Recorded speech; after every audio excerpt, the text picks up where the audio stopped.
Moi, je m'appelle Fabien Fischer, je vis à Grenoble et je fais des films documentaires. Comment êtes-vous devenu réalisateur? J'ai fait une formation de sociologie à la fac et après j'ai bifurqué, je fais à l'époque ça s'appelait un DESS lié au monde, à l'écriture documentaire à Jussieu.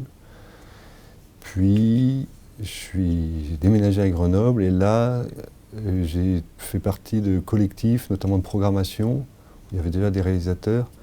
Et je pense que c'est vraiment aussi cette expérience collective de regarder les films, de les partager, d'en discuter, de les programmer, qui a participé aussi à aiguiser le regard et avoir envie de faire des films et de me confronter plus à ce que ça pouvait vouloir dire de faire. Pourquoi le doc? Je ne sais pas s'il faut opposer le documentaire et la fiction, parce que ça reste et l'un et l'autre du cinéma avec des enjeux de mise en scène forts.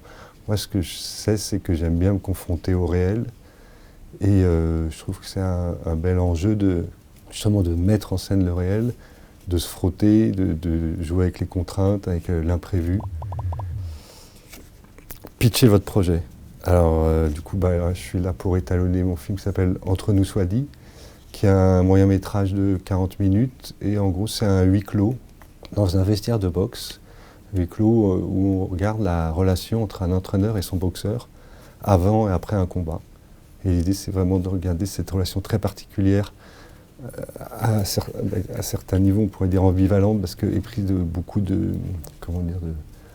prendre soin, où l'un s'abandonne un peu à l'autre, ce qui peut en même temps être très enveloppant et rassurant, et ce qui peut paraître aussi parfois effrayant, tant on a l'impression que l'un prend le pas sur l'autre. Un coup de gueule ou un coup de cœur? Eh ben, un coup de gueule, qui fait un peu écho à ce que je disais par rapport à mon parcours, c'est que du coup, moi j'ai toujours été partie prenante de projets collectifs, même liés à l'image. J'habite Grenoble et j'ai participé à des lieux, à gérer des lieux de programmation et aussi à des lieux de fabrication collective. Et il se trouve qu'en ce moment à Grenoble, les collectivités locales, la métro et la mairie, pour des raisons différentes mais avec les deux la même option, ont décidé de nous expulser du bâtiment dans lequel on peut travailler jusqu'ici.